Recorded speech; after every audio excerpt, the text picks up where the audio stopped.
Hello everyone and welcome back to the Refresh Step where you recover yourself for the main step. I'm your host for today, tomorrow, and the possible future, Theodore. And I'm with hottest paddler in the UK and admin of the Paddlerspace English Wiki, Ayumu Seiki. Hello. So yeah, Ayumu, how are you feeling today? Alright. How are you? Yeah, as usual, if you are listening to this, we're probably still in Utrecht for the Pro Tour, of course. Since this is pre-recorded, we would not know the result yet, but hopefully we do well enough.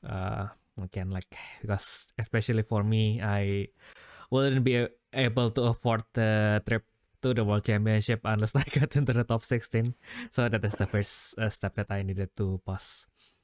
Yeah. If you want to hear about our experience in the Pro Tour, just make sure to tune in the next one.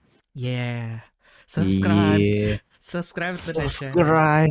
Comment down below. Yeah. Or yeah, as usual. Let's make it a little bit early and nah, no, just kidding. But yeah. So how are your preparation going? I think I'm doing alright. It was quite a hectic ride. I've been trying purple core control, Mm-mm. and then it didn't work out because actually literally can't beat any of the aggro decks at all. Yeah, so at one point I did think about dropping the color actually, and just turn to. I was actually thinking about a lot of things, like because like I saw one of my friends. I'm not gonna say who. Yeah. But like he's yeah. I'm not gonna expose them, but yeah, one of them is playing white aggro, and it's actually doing pretty well. But like we were analyzing and like was thinking like white aggro is probably gonna struggle against maybe Terrasol. Yeah, mainly Terrasol, because I used Terrasol against him like for his practice. And it was kind of like a 50-50 for him. Like he had to side to like had an even chance to win. And then we were theorizing also like if Nova managed to drag it long enough, then like Nova can deal with it as well. Oh yeah. I forgot to account for Nova. My god. I mean, oh yeah, actually, yeah. To be fair, in this meta, I think there may be a lot of people bringing Nova. Yeah, like especially since like, well, I mean, for those who also listen to the Nessus podcast, shout out to them. Yeah, they've been saying how like Nova may be like a tier 0, tier 1. It's either one like top decks basically. So like maybe under the influences, or maybe like the others comes to the same conclusion as well. Like we might see a lot of Nova, to be fair. Especially since I know some Americans, they also think that somehow red white control would work with Nova. Yeah, so like I'm actually expecting to see quite a bit of red white control. Oh my goodness. That will be my biggest nightmare. Prepare for that. Yeah. Prepare to die. Yeah, that's why. Now that you mentioned that, because like with yellow, it's always like basically against all other decks. It's a game of basically trying to build who can build the base faster, and then like if I can build my base fast enough, then I think I should have enough enough voting against all other decks except for red. I mean, just move for your Nessus. I think that's the way. That's probably the best way. Just move for your Nessus. Preferably Paradise. Yeah, exactly. Just just pray to the gods that only that day, whenever I face against red, all of their Nexus destruction is on the bottom of their deck. But You gotta color yourself. It's going to be hard though. I mean, like with Nova, like okay, so even if they cannot touch my Nexus at at the later stage of the game, if I can't deal much damage, then basically my board will be wiped out by Nova anyway. So yeah, that's another worry. Because I think like with Pterosaur, I can still tilt the balance into my favor. If they don't have enough Nexus Destruction, then I can still like, okay, so if I don't want to block, then I can just swing with everything. Usually they will not have that much blocker, and even if they are destroyed, then I can ensure that they are basically destroyed during the attack step, so I can still benefit from like Spiral Tower or Cathedral, basically. Why did I forget Cathedral? Yeah, I suppose with Pterosaur you can also, because like both of you will be like attacking quite a lot. Well, actually, no, I think it would depend, because if they know you're playing yellow, they're not gonna attack until they see the Giganorax. Yeah. So that they can force you to block with the blast spirits first, and then they will attack. Yeah. True. Because like with Red, the one thing that I still don't understand is like how are they making this deck so aggressive, and then their PP is so high, like why? There is no trade-off there. Like so yeah, that was always my pet with. Thank goodness like the Oviraptor is gone at least. Yeah, that's one last thing to worry about, but yeah, still there's Stray Needle. Yeah, it's gonna be a tough journey for yellow. Like set 3 is gonna improve the Fable Beast quite a bit, but like it still won't fix the fundamental problem, which is it relies too much on Paradise to draw. Yeah. Just why I was still debating whether to put in Star Blast draw at least in my side deck, but it's like I look at my side deck and I'm like, my god, I can't fit anything. And then like, because I joined a tournament today for practice, right? And then like people of course not forcing me, but they started to plan ideas in me, like God Slaying, for example, because like I just wasted 3 Exhaust Nexus to kill 1 Enterprise, and then that kind of bit me back in the end in a yellow mirror, by the way. God Slaying would be good for your deck. Cause like you can stay aggressive if you need to. Yeah, but yeah, I mean, to be fair, yellow never really had any problem against white. Cause like especially since a lot of the useful white spirits right now are usually only max level 2. Yeah. Or like either case, they rarely will put them up to level 3 unless they're really wary about your somersault. So yeah, I think most of the time you can just get past them with somersaults. Yeah. And obviously you have Joker as well, so there's that. Like they can't remove Joker, or like they bounce it to hand. Okay, I'll just do it again next turn. Yeah. So Yeah, I think like the fun thing about playing against white is basically I kind of feel like I need to get like the first 6 seal in, and then I can somewhat play on the same level. But like the moment on turn 2 I can't attack, and then like I ended turn 2 on 5 life, then it's going to be an uphill battle. Yeah. Well, I mean, your deck can be aggressive enough, so there's that. Like, if they leave too much opening for you, then you can chip some damage in. But yeah, I think once they set up a wall, you need to get your Blessed Cathedral soon. Yeah. Or else you're gonna start losing value. Exactly. That's why I thought like I mean like today I kind of learned that Spiral Tower, that is not first turn keep, but it is still it is performing way better than I thought it would be.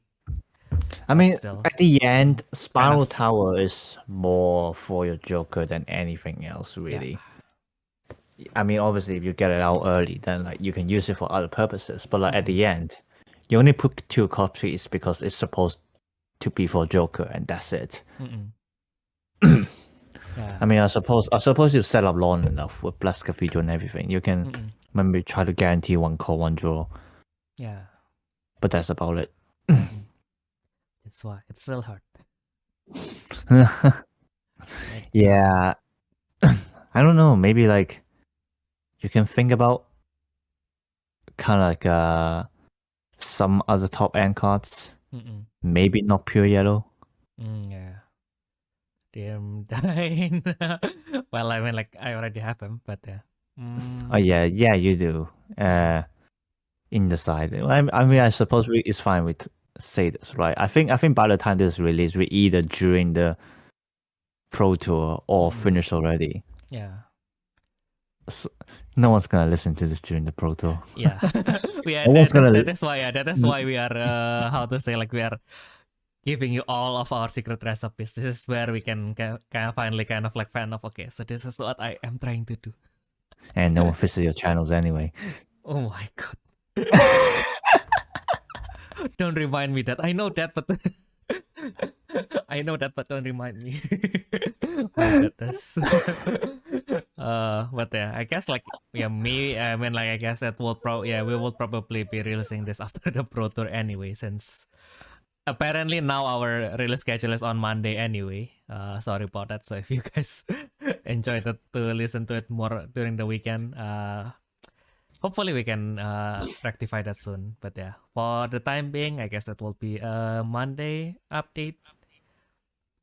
So yeah, that's what you are going I don't know. That's your schedule, not mine. So that's what you are going to have, and you will be happy with it. That is your prescribed tea time gaming episode of the week. No, just kidding. Yeah. But yeah, guess that I can consider that, because like also like the other idea that was quote unquote planted in me was like, why? I mean, like with last there actually it's hard to remove Shin now. Actually, like now that true. Yeah, like also if you attack carefully, then like not even purple can remove it easily. And then like yeah. No, go ahead. Then I mean, like since we have Spiral Tower and everything, so I guess like even if it got removed early, then we can kind of like somehow recycle it. And then Shin is a cost 5, so I can use reanimate as well. Not to worry too much about it being you might as well put more copies of Shin then. Yeah. Like if it's a purple deck, okay, sure, it makes sense. It's cheaper, but like using yellow deck, you don't need more than 4 Shin. Yeah, I guess. Is it? But yeah, we will see. I mean, like also because Seabed Lighthouse is not there yet, so I guess it's the safest time actually. Like with Seabed Lighthouse, it will be a little bit no, iffy. that is true. Yeah, like you'll be forced to play Feral Slash at that point. Yeah, which is very annoying. Yeah. I mean, no. To be fair, when Set 3 comes out, I think you would just focus fully on Fable Beast. Yeah, because like Genbu is actually a really good finisher. Not exactly finisher, but like a really good top end. Yeah, so like I think when Set 3 comes out, the things that you need to fix is how to set up the board more than how to end the game. Yeah, Because like yellow right now has these 2 problems, but when Set 3 comes out, at least Genbu solves one of them. Yeah, so we can at least focus on one thing instead of 2 things now. Yeah. Yeah, because now it's more like, okay, so the general strategy would be to kind of build your board, pressure your opponent every turn. Even if you don't have a blast, just try to chip in 1 with the small guy. And then once, hopefully, if they open enough and they don't have any burst set, then just force them to 1. Then you can just hope that you draw a Joker and two jokers, then you should have somewhat of a chance then. Yeah. No, I actually think it's pretty fair if you use Joker as the top end right now. So like your aim would be to maintain as long as you can until you get Spiral Tower level 2 and then Joker. So like at least you guarantee one Joker every turn. Yeah. So like you kind of putting a kind of a countdown to the opponent. And if you get 2 Jokers, obviously even better. But yeah. Yeah. I think you can try to aim for that. Yeah, I guess that's the I guess. Oh no, my mind is open even wider now. God damn. And we only have like 3 more days to test. Yeah, like we were literally testing every day. Like I was having quite a headache like 2 or 3 days ago because like I had to rebuild my whole deck. And then like, you know, after rebuilding, just like keep testing. Oh, test one game. Okay, I'm gonna change these cards. Test a second game. Okay, I'm gonna change these field cards. And like, you know, it's like constantly you're thinking about how to improve the deck. And then even when I was sleeping, I was thinking about improving my deck. Oh my god. Like I can remember the feeling in my dream of just like thinking about my whole deck and also the mindset of I hate you, Curse Dragon. No, that didn't happen. But yeah, and then just like wake up being very tired and like think stuff like that. Yeah. I think against purple it's always the dilemma of okay, so if I don't spread my board wide enough, then it will be easy for the opponent to kind of destroy my stuff with deadly balance. But on the other hand, if you can't spread your board wide enough, just spread your butt cheeks to your opponent. Oh my god, that will get me. If I wanted to go home, I can just drop myself. I don't have to. I don't have to increase. I don't have to do a criminal charge just to go home. Ayumu. There is this thing called dropping from the tournament. My god.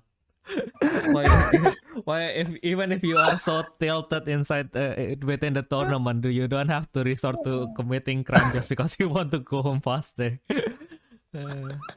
My god, like I probably don't have that option, but I believe you have that option to just okay. Sorry guys, I am too tilted. I'm going to buy a ticket back to London today. Bruh. Yeah. Yeah, because like there is like this one of my friend, like he was like that. There is this one time like we have a Vanguard tournament, and I guess it was like in the 5th round or something, and then he lost twice, I guess. So it's already it's already going to be really hard to get into the top 8. But like yeah, I mean like it's this far, and then like we do like of course like we fight against some people we know, right? So I guess out of goodwill, since it's going to be a full Swiss to the top 8, so it's like yeah, why not just they help them to at least have like some advantage over their competition, even if we can't get to the top 8. But like that day he was not having it. He was like so tilted, like he just approached us. So yeah, as usual, right? Like if the venue is big enough, then we will gather with our friends, and then like he just approached us and then like, sorry guys, I need to go. I need to go home. I can't. And then he just go home. Oof. Yeah, I think like the one that got the most damage is one of my other friend, because like yeah, he was not yeah, he doesn't have like the best financial situation, and then like the venue for Vanguard is always basically on the other edge of the town, so like the costs add up, and then like the trip was reasonable for him because he was able to share it with my friend who went home. And then now that option is gone. So yeah. No. Yeah, it was a little bit sad. My goodness. Yeah, we're all just gonna be like Alice Blendon, just like fly all the way to the Netherlands. Drank too much. Drop the second round, go back home to sleep. Yay. But I guess you come prepared this time, right? Right? I don't know about him. Or maybe it's the reverse, Ayumu. Like, do you know like the my senior, who I shall not name due to confidentiality, of course, but yeah, basically like he teach me like how marketing people can get away, like because if you are in marketing, you sometimes have to entertain your business prospect, right? Yeah. Yeah, and then part of that is of course you need to drink with them. So, but of course you need to be sober longer than your business clients, so you can kind of like influence their purchases. So yeah, like the trick is basically you need to, but the trick is you need to know the bartender basically, which is probably going to be not that hard because like usually the business prospect will be from out of the town, so you have more chance to know the bartender than they do. Oh my god. But yeah. So yeah, you can basically just ask them to, okay, so I want a bottle of whiskey, but replace the content with with just iced tea. Oh wow. Yeah. I mean, like even if they drink from your bottle, hopefully you are smart enough to kind of like maneuver them to order their favorite drink first, so they wouldn't be able to tell the difference at that point. Like, ooh, what is this whiskey? What is this exquisite sweet whiskey? And I guess iced tea kind of works because iced tea, if you don't put sugar, and it's going to be quite bitter, right? So yeah, if you're already drunk, probably tastes like alcohol in it. Interesting. I didn't think about that. Yeah. Yeah, because I never drink. I don't like drinking. So Yeah, I'm a social I drinker, shall but still. no, maybe next time I should just go out with the others, order an iced tea myself, Mm-mm. and then like just wait until they're drunk. Oh, what you're drinking? Can I have a sip? It's like, sure, go ahead. Yeah, go ahead. But yeah, it's probably going to be hard in Europe because they don't have like the normal unsweetened tea. So yeah, unless you go to a Chinese place. But even then, I don't think. No, I think if you request that, it should be possible. Ah. Yeah. So that it's like kind of special request. Like I don't know, just walk to the bar counter. Yeah. And I tell them, can I have a tea? Just Yeah. throw some ice in there. Mm-mm. You know, I mean, they'll probably request a few more Mm-mm. coins, but like, Yeah. I guess it would still be cheaper than ordering some alcohol that you never like to drink. Yeah. I know, right? And I guess like if you really wanted to trick them even further, basically if you have like a bottle tea, you can just ask them for like a pint, like a beer pint. Ah, right, yeah. And then a pint glass, you basically shake the tea so it bubbles up. And then here, beer. Now you have beer. My god. But actually speaking of non-alcoholic looking drink, actually like the one that I think was the best for me is actually that one time I tried to recreate that thing from Azure Lane. So yeah, because wait, what are you trying to make? Because in Azure Lane there is like the Iron Plot, which is basically based on Germany, right? So of course they wanted to make the event is basically the Iron Plot, which is Germany, and then Royal Navy, which is the UK.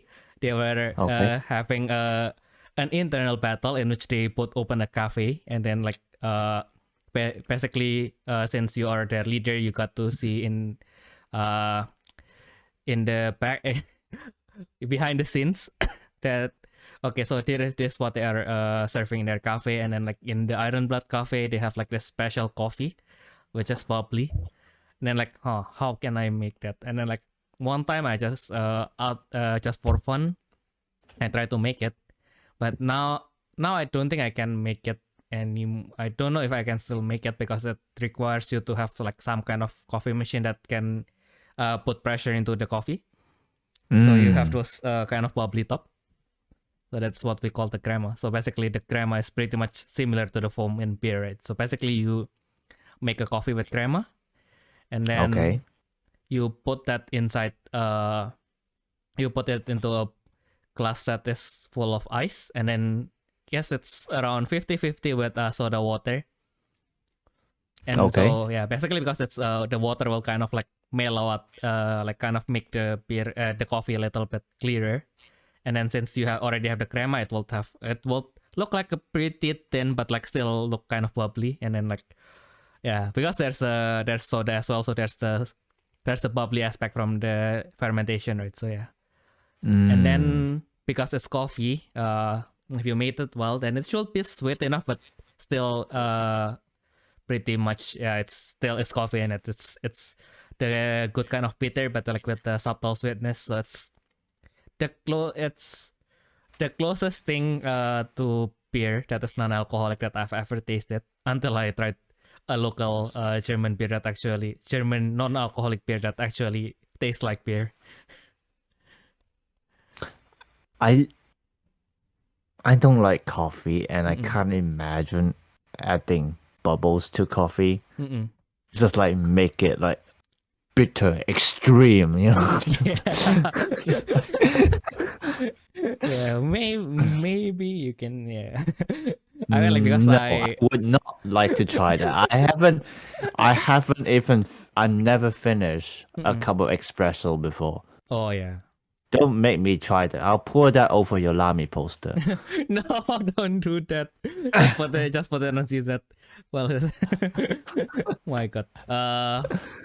Yeah, I guess like how to say, like, because like if you like coffee in the end, it's still something from a fruit, right? So if you like make it like the way basically you're not burning it, then it wouldn't be as bitter. So maybe next time I will try to convince you. But yeah, I mean, like I never really drank an espresso without milk. So, yeah. I don't know if it can be comparable. No, if you add milk, it's not called espresso anymore. Yeah, it's at least cappuccino. Yeah, I usually just Yeah, drink cappuccino. Yeah, I'm fine. I'm actually fine with cappuccino. But like usually, well, my most preferred kind of coffee is actually mocha. And then nice. like if mocha is an option, then latte. But then like other than that, now I'm not drinking anything coffee related. Yeah, I think like man, like for me it's also kind of like an acquired taste, because like I think I told you before that I used to do this fall keto diet. So basically like keto but not keto. And then like because I read like, okay, so if you want to drink something, you need to drink something that basically has close to 0 calorie. And then like, so basically the option, number 1 coffee, number 2 tea. So the problem with tea, it just went to your throat too easily. So it's like if I am in an office, yes, like Indonesian tea is like dirt cheap, like 2,000 rupiah, which is like 10 cents. You can get like a pack of 20. Okay. Oh wow, yeah, that's really cheap. That's phenomenally cheap. Although the taste, it's a different story, but yeah. But yeah, I mean like you will come to like it eventually, because like it's if you go to Jakarta, like it's the brand of tea. If you eat out in like the small restaurant, if you ask for like the unsweetened tea, then they will just give you that brand of tea for free. Okay, yeah. I see. Because like yeah, it's even too cheap for the like yeah, it's magic. It's magic in Indonesia. But basically, if you drink, I think it's more of that you're not gonna order any if they even charge you, because you know you can just get it cheap. So yeah, no, but the magic is basically if you don't put anything, then it's free. If you put ice, you pay for the ice. If you put sugar, you pay for the sugar. My God. I mean, that's fair. Yeah. I guess that's fair. Yeah. Yeah, I guess. I mean, like, if not, it just becomes a cheat code for all the customers. So. Kind of, yeah. And yeah, that's probably also how they kind of like still make money from that, because like like you know, like the one pack of tea is £1 right? Like one pack of 20 is £1, and then it's £10, 10 pound cents.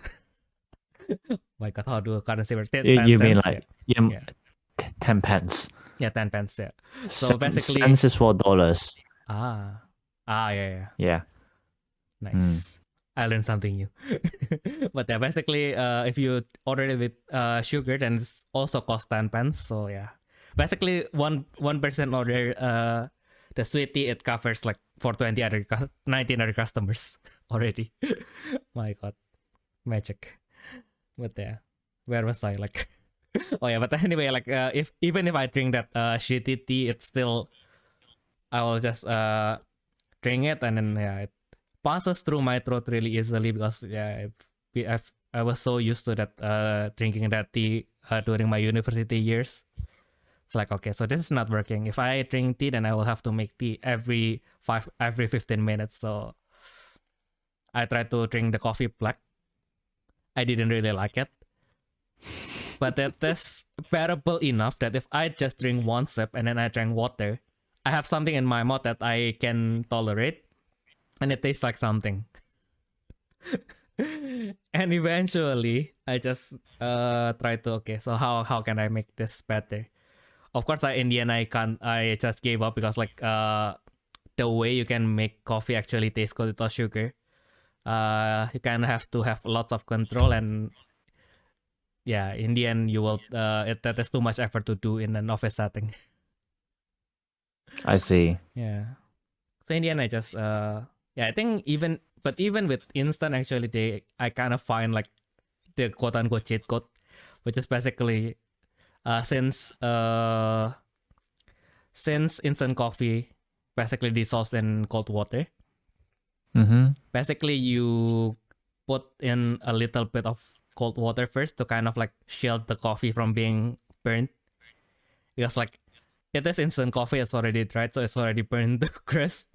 But if you put like hot water directly on it, it will be even more cooked. So that's why it's even more It'll unpleasant. become non-existent. Yeah, it's become more Gone. unpleasant. It's just gone. And that's why Reduced to ashes. Yeah, exactly. That is why you kind of like use the cold water to kind of like not make the coffee raise in temperature too quickly, so that it will not be overcooked, basically. I don't like powder things in general. With some exceptions, like I'm fine with chocolate actually, but like the rest, I don't like powder drink in general. And now you're telling me I have to put cold water in it. It's like, what the hell, man? Oh my god, no! I remember this post, like someone said like how they saw their roommate put powder coffee. And then put milk on, not powder coffee, powder milk, and then pour more milk on it, and then she's asking, "What are you doing?" I'm just adding the density of milk. Well, he is to some extent not wrong, but More milk. More milk. Like imagine like he just opened his coffee cupboard, and he took out the coffee, like the coffee cream. Oh my god. Like the one, like the milk, but like the higher fat content, so it can kind of like make the drink cloudier much faster. Oh my god. My god. Imagine this setting that as well. This is just cream at this point. Oh my god. Like by the time he finishes how to say, like mixing everything, it will be so viscous, it's basically just whipped cream. Oh, actually, back in high school, we used to have a period of time when the kitchen would put out a whole can of cream, and then people would literally take a cup and then just fill it up with cream and it's either like that. I did that as well. It was great. Yeah, actually like cream very much. Like I'm fairly willing to just eat a cup of cream. Understandable. I mean, like, especially like after you went to like a Japanese place and then you just see like this cake with all cream. It's like, yeah,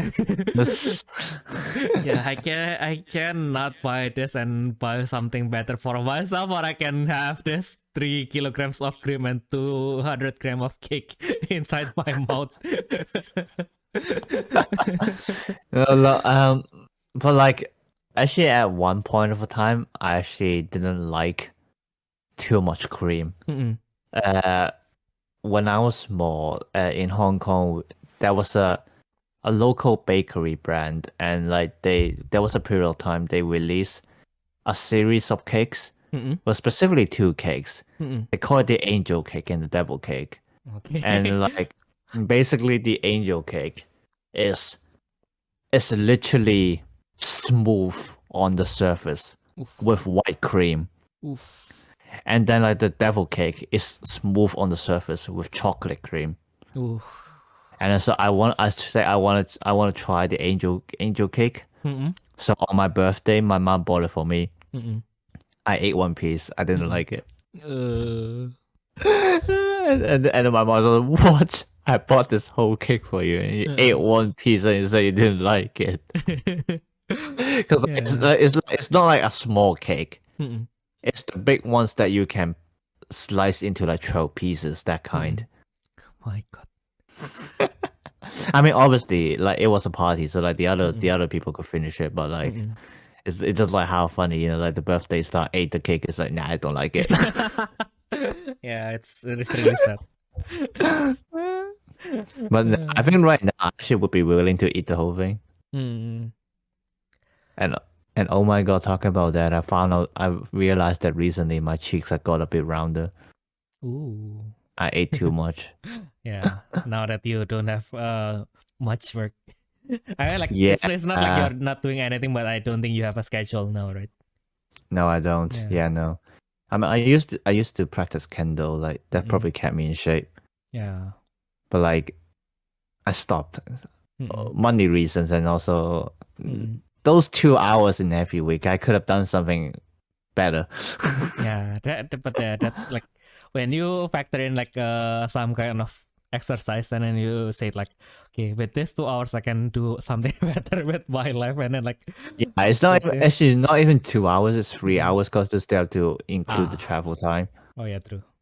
Yeah, so like the travel fee, I already have to pay like £3 for return trip, and then each session itself is £7, which is very expensive. And like that, I didn't only attend one session. I attend at least 2 sessions.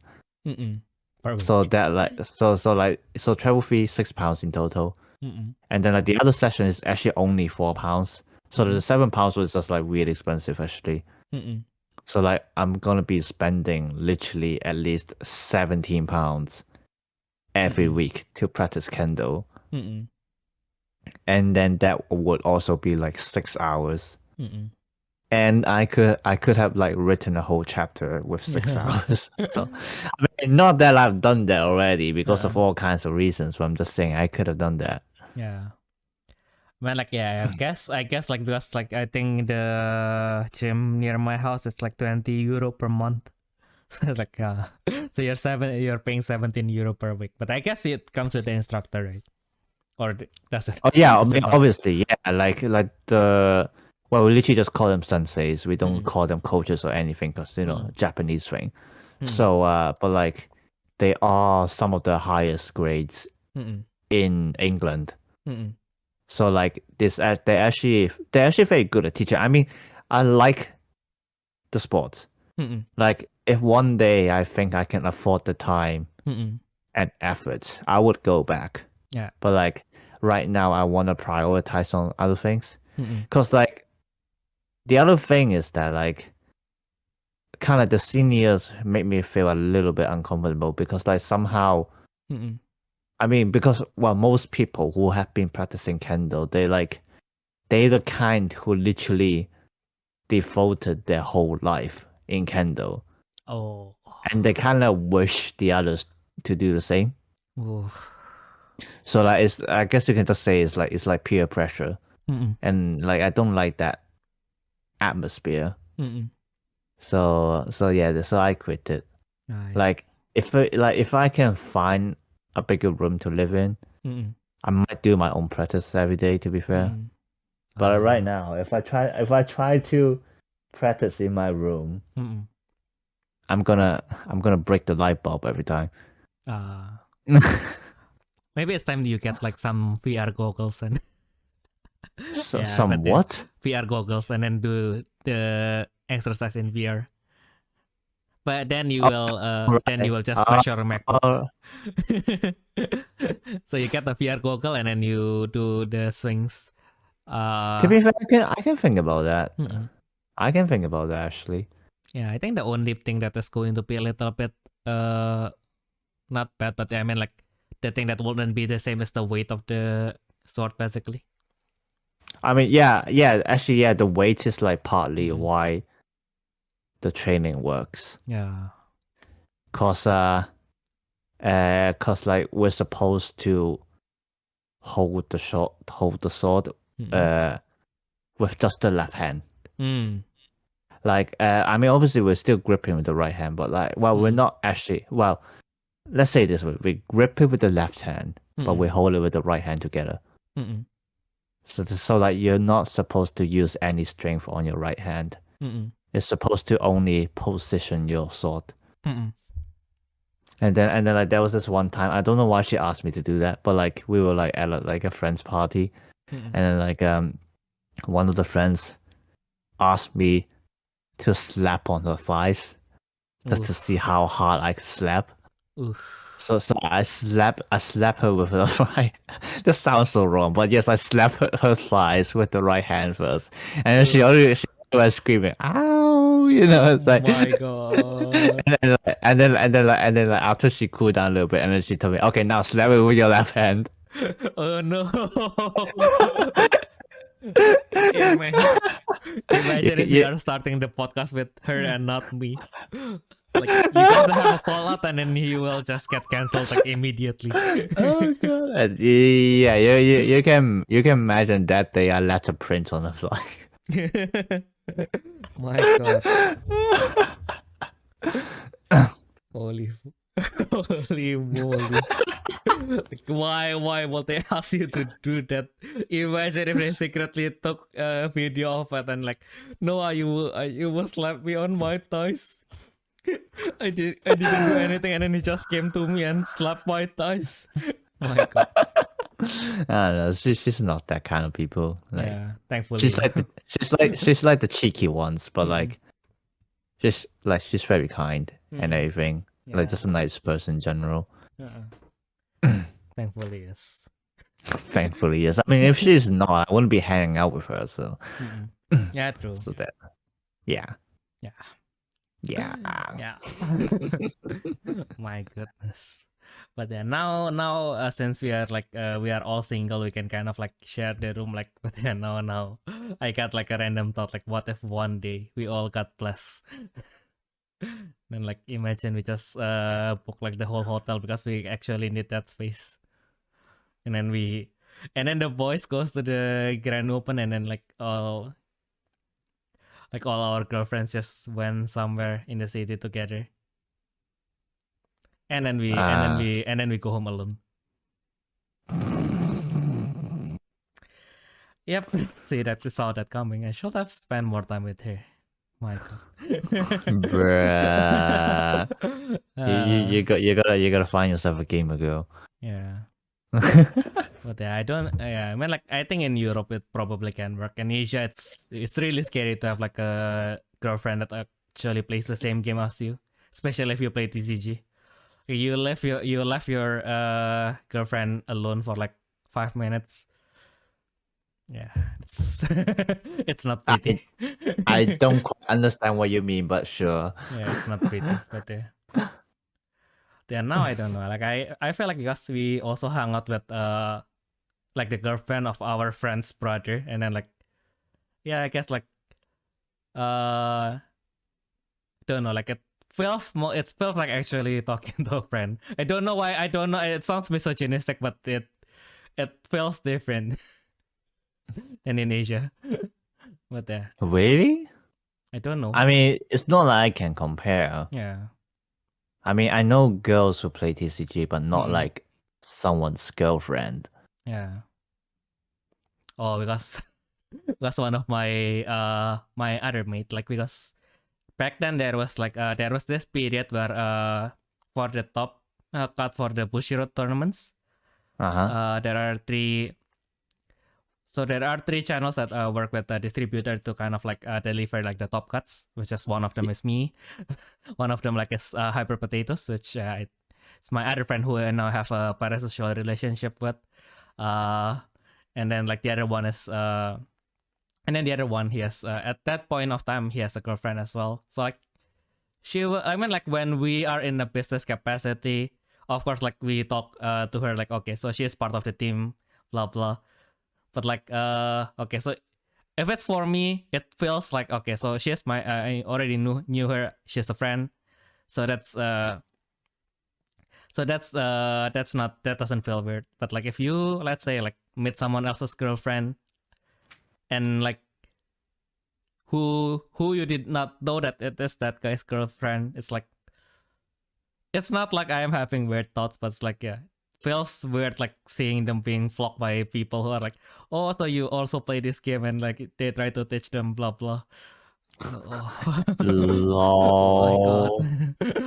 I think like even we kind of like bullied one of our friend because like he was fighting like one of this girl who is like really pretty, and then like at that time she's single, by the way, so kind of fair, but like but yeah, like he basically in Vanguard, like he kind of let some of her attacks that he should not have let go, and then she threw like a critical or double critical, and he just died.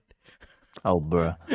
So like, why God, like everybody, every single one of our friends who saw the match was like, why are you doing that?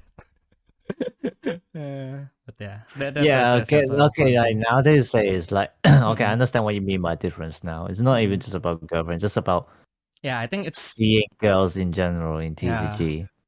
Like I suppose it's because it's not like how people see the genre of games differently. Because in the West, they're mainly Magic the Gathering and Pokemon, or maybe Yu-Gi-Oh. And these three, well, at least two of them, are part of the childhood for everyone, including girls. So like it's like, I suppose, like to them, to the girls, there's nothing wrong or like embarrassing or maybe like stereotypical to play card games. And like kind of that mindset just like develops on for like the other card games. So like like in the West, and like I mean I suppose also generally like, actually no, I'm not gonna go to that part, but anyway, yeah. yeah. but yeah, like it just feels like people treat each other equally, I guess. Yeah, but like in Asia in general, like, because like card games is just seen as like a geek thing, a nerd thing. So like it's mainly guys. I mean, to be fair, especially since most of the Japanese card games actually target the male audience as well. So like in the first place, like they're not even expecting any girls to be interested in it. Battle Spirit is kind of like an exception with the Aikatsu collab. Like it felt like they tried to get some female audience with that. They kind of succeeded, but also not. Yeah. Mainly because the game is too complicated, I would say. But they were too late for that. If they did the collaboration a few years earlier, maybe they would got a bit more girls into it. Yeah. But like in general, like Japanese TCG, they're not for girls at all. And then somehow there's also the thing where I think well, to be fair, I think this happens all around the world, but like I do see more with Asian players more than like Western players. But like it's that, as you said, like they just seem to simp over any girls they see in the TCG scenes, and then I try to like show off their skills and everything like that. It was really weird, but like obviously it only happens when the girl looks pretty. Yeah. Like I've seen the opposite case, because the girl was one of my friends in like over at the Battle Spirits group, and then like it was so like we brought her out to play together, things like that, and then like it was like 6 or 7 of us, and then and with just her being like the only girl within our group, and we were just like playing, and then like I don't know, I can't remember how we led to that, but like we were discussing something along like the topic of like boyfriend, girlfriend, marriage, all those kind of stuff, and then somehow someone walked past and then just like gave a very cheap comments like, who would want to marry her? And then Oh. and then we all just turned our heads to it. And some of us even stood up like, what do you say? Like, what the fuck do you say about my weight? Take that back, you.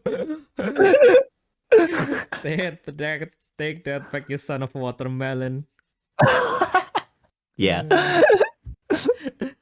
My God, what a disrespect.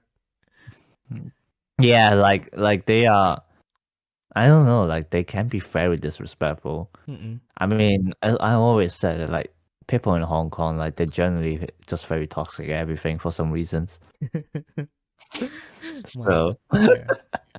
I don't know. Maybe because in Southeast Asia in general, we strangely like don't know like why like we strangely like have lots of time, but also not much time. But it's more like you work for long hours, but there are like lots of idle time. So like you ended up like getting like some sort those kind of pet hobbies of judging other people basically. no, I think it's just because of the competitive environment. Mm-mm. Because like you probably realize the difference as well when you start living in Germany. Mm-mm. I mean, I definitely did when I started living in England. You know, like for example, you know, when people walk, I was like, oh my god, can they walk faster? It's like blocking my way, you know, stuff like that. And you know, when you go to the supermarket and then like, you know, when they scan your items, this just goes like beep, beep, beep, and it's just like clicking on like each button on the keyboard like very very slowly. And that game was like, oh my god, can you be faster? Oh fucking hell, you know, but it's different Yeah. in Asia in general, Mm-mm. like because like we prioritize efficiency Mm-mm. in everything. Yeah. And like and then like the work culture in general is that like efficiency, you gotta be fast, Mm-mm. you gotta be accurate, you know, you gotta be precise at doing everything, you can't be wrong. And then like, you know, just get all this done and you can go do other stuff, you know, stuff like that. Mm-mm. So like and then like it's that kind of mindset that also leads to, you know, competition Mm-mm. and just like more, what's the word, Toxic. kind of, no, yeah, well, not toxic but like easily aggravated Yeah. kind of personality. Mm-mm. Yeah, cause like you just want everything to be in your way. Mm-mm. So like you just judge other things like, oh my god, why are you so slow? Mm-mm. Like, why is this so bad? You know, stuff like that. Yeah. Yeah, now that you mention all of that, I guess I know now what is the difference. Like because like I think because in Asia, like also we are weird, but but also on the other side of the fence, like since the girls are also still pretty much still stereotypical there. But I guess like they also in some ways if they are involved in TCG, then because they know that they can get the attention, they kind of like okay, they kind of expected that okay they will get the attention from people who who she interacted with. But I guess with our friend in here, it's more like okay, I mean like you're just one other person. It's like Yeah, you just another person who's like interested in the same thing. Okay, yeah. sure, yeah. That's why I think that's probably why. not to how to say. Yeah, I guess it's hard to talk about this kind of thing without sounding misogynistic. But I guess when when the majority of your population acts like that, then my god, that's so misogynistic, isn't it? Yeah, yeah, like let's not step into that. But yeah. yeah, no, but like just saying like I do admit like sometimes I also like kind of being stereotypical at some things between genders. But like I am aware of that and I'm also trying to change that. But like Yeah. it's such a hard thing to shake it off when like where you've been living has been like keeping the same mindset all the time. Exactly. So, That is also why I mean like I I mean like I won't sugarcoat it. To some extent I'm still quite racist, but I think it's still a work in progress in the end. But it kind of helped now that I live in Germany, and then like previously I live in Jakarta, which is like the capital city of Indonesia, so I am forced to interact with more kind of people. But like back then when I was in my hometown, like I can basically live comfortably without interacting too much with people of other races. So it's like, yeah, the racism is kind of like hard to shake off. So like now if I go home, sometimes it feels kind of like hot in a bad way. Oof, like you go to the car shop and then like someone got how to say, like they almost got hit by a motorcycle by other motorcyclists. So of course it's in Indonesia, 90% are non-Chinese, so it's probably not going to be Chinese. So it's like, oh my god, like, can you believe it, this guy? And then they would mention the race, like, Oh god. oh my god. Yeah, like we don't we actually rarely have racism in Hong Kong, just because the society living in there is like all based on so many mixed people. Like at this point, you will barely find anyone which like for the previous few generations all stay in Hong Kong. Like they would be like obviously the most common cases from mainland China. But like also a lot of them are from Vietnam. So for example, like my mom's origin is actually Vietnam. Yeah, but so like I'm technically 1/8 Vietnamese. and then you also have a lot, like most of them are refugees. So like you have a lot of people like from the Middle East. I think things like that. So like it's a very mixed society. So we are very used to like having like different people around us because like we're all the same. Yeah. Like funny enough, if you have to say whether like we're being racist to anyone, yes. Mainlanders. Same. Like my mom, like she is still a work in progress, but like she is always the harshest against other Chinese people. It's like, why are you guys like this? We're the same. We're the same. Yeah. Oh my god. goodness. Yeah, that's I guess, yeah. I mean, like in my hometown specifically, it kind of works like, okay, so we are not there is a peace between races because we are equally racist to each other. My god, I mean, like we already know what to expect. I think that's like a completely different thing. Yeah. Yeah. Yeah, I think because we already know what to expect. Like, okay, so if you interacted with the Chinese, then you will expect that they would behave this way, and they would most likely would. So yeah. Yeah, that's the stereotype. Yeah. And yeah, I mean, like also like in my hometown, it's more common to kind of like, okay, so if you go to this particular mall, since also because it's really hot outside, so you will most likely, if you have a free time, you'll probably spend it in the mall or your own house. So if you go outside, it's probably going to be a mall because it's the only place where you can get refrigerated air conditioning for basically nothing. But yeah, if you go to like a certain mall, then you can expect that at least 80% of the people that you see is of a certain group of people. But I see. But and then I came to realize also, like, even if you are being a moderate person, like someone, okay, yeah, I will hang out with everyone. They kind of hang out with they kind of become their own group because like, okay, so okay, because they are not comfortable with their own group of people, so they, okay, so I'll just hang out with other people from other group who want to hang out with other people from other group, basically. Yeah. That sounds like a tongue twister, for sure. Yeah. But yeah, I mean, like after I moved to Jakarta, it was much how to say, more natural to interact with people from other races. And then also probably because I felt like some camaraderie because I met some people who also, I mean, like they are from different races, but they also come from the eastern part of Java.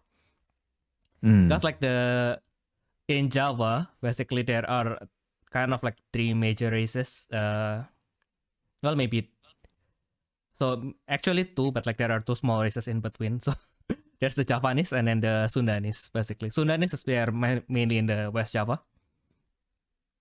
So yeah, whenever I'm at, it's more. I mean, like, but they it's mostly cultural, right? So it's like I met people from Java, and then we can converse in. I can converse in somewhat broken Javanese, so it's like, yeah, oh yeah, you're also from Java, and then like specifically you are also from East Java, and then yeah, now we can talk with each other, kind of thing. Rare. Yeah, No. I mean that happens with everyone. yeah, Anyway, yeah. yeah. That's Like whenever I see someone who can speak Cantonese, I would do that. yeah. It just feels good, right? Speaking in your own language. Kind of Yeah. thing. And sometimes like it's nice that like you kind of surprise them because like somehow they think you're from somewhere else. Yeah. Well, I mean, obviously for me. Well, yeah. Yeah, I mean like well, at least the least racist thing they would assume is okay, so yeah, maybe you are at least from around here. I mean like you are not from other cities at least. Right. Yeah, no, it's gonna be very different here because like as I said, like Newcastle is literally a student city.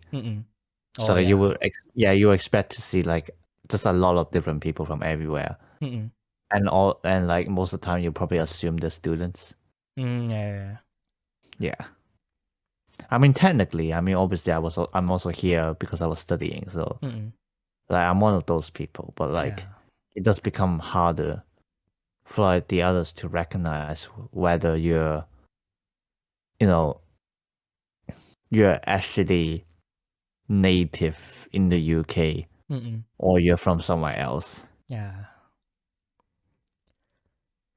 I mean like here mostly there's the auspice, so yeah, they always went with the CKG route. CKJ route, right?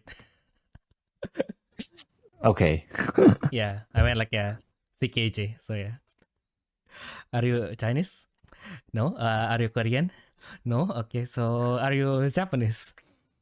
Oh, that's what you mean. Yeah. Yeah, that kind of route. So yeah. Well, I mean, understandable. Like Yeah.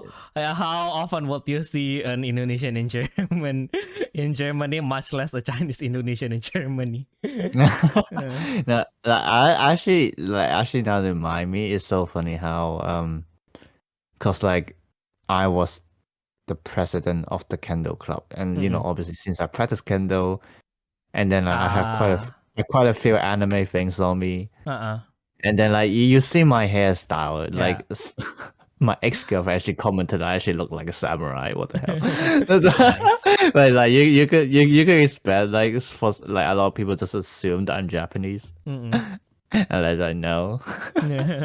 No, I guess I'm just a weeb who pretend to be a Japanese. But your effort is good though, because I actually think you are No, one of them. I didn't even plan to do that. Mm-mm. I just like having long hair, and then like Mm-mm. the ponytail is like the easiest for me. Yeah. That's why I tie it that way. But I didn't expect like even like practicing kendo. I didn't think about like, oh, I'm gonna be a samurai. I'm gonna be like Demon Slayer. You know, I'm literally just interested in the sport as a sport. But like it just so happens it's Japanese. Admit it, Ayumu, you want to be like Kenshin Himura, don't you? Oh my god, you might not even know who Kenshin Himura is. My god, I've heard of him. Yeah. Oh, at least. Thank goodness. Yeah. Thank goodness I am not that old. Not yet. I mean, I can't remember who they are on top of my head, but I think I did hear the name before. Yeah. Yeah. He Yeah, was but like, like, basically, he is the demon slayer of my time. I see. Kind of I thing. see. Yeah. I mean, yeah, I don't know. Probably, I do look at random history stuff. So, Yeah. but yeah, Kendo is like even Kendo, you're not gonna be like become an actual swordsman or something like that. Like yeah. I think there may be some misconceptions with Kendo simply because of Kirito from Sword Art Online. Cause Kirito also practices Kendo, and then somehow he kind of became the bad swordsman in the game. No, you don't do that. Like his style in the game arguably doesn't even happen in Kendo. So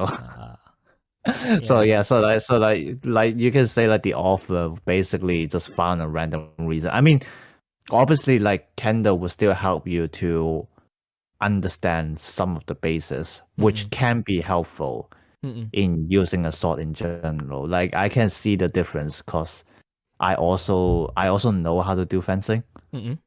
So like so like I can kind of like see some of the similarities and differences when you're holding a sword for different purposes. So like there are some bases you can learn from them, but like whatever Kirito does, that's not Kendo. it's not Kendo, and it's not even like well I wouldn't say that far, but like it may be referencing some Kenjutsu, which is the actual martial arts that allows you to kill people, let's say. Yeah. So it's so like to put it into comparison, basically, Kendo, it's just a sport. You're not supposed to kill people with it. Yep. You can maybe bonk someone when they're horny, but that's about it. But like Kenjutsu, it's basically what the Demon Slayer guys are using. Like their techniques are Kenjutsu. Yes. So like it's designed to actually kill people, and like it's the term for their practices back when samurai and warriors actually exist. And then like you have all kinds of like other martial arts like iaido, stuff like that. Like they kind of all derive from the same origin, but then like each of them focus on different things. So one of my senseis, he actually practiced like at least 3 of these martial arts. Yeah. So like he told, like he described himself as like a jack of all trades. Like cause like he's just interested in learning every martial art. So that's why he got into Kendo, and then he was also practicing iaido. So like he actually only trained us like twice. No, like once every 2 weeks. Because like no, every other week he would be like training iaido instead. So yeah, there are a lot of like martial arts that you probably never heard of in Japan. It's very interesting. Like I actually like, again, if I do have an effort and time, I'm actually quite interested in like understanding some of them as well. Oh, and obviously you also have like the archery, like the ones judo. that you, the ones that you always see in the anime. My goodness. And then there's now speaking of like the niche sword fighting martial art in Japan, like I just that kind of unlocked the core memory in me, like because in abroad in Japan, like my favorite YouTube channel, the one I strive to be but will never be, but yeah, anyway, because he covered like this one sword fighting, like kind of sword fighting martial art in South Japan, which is basically designed to kill people.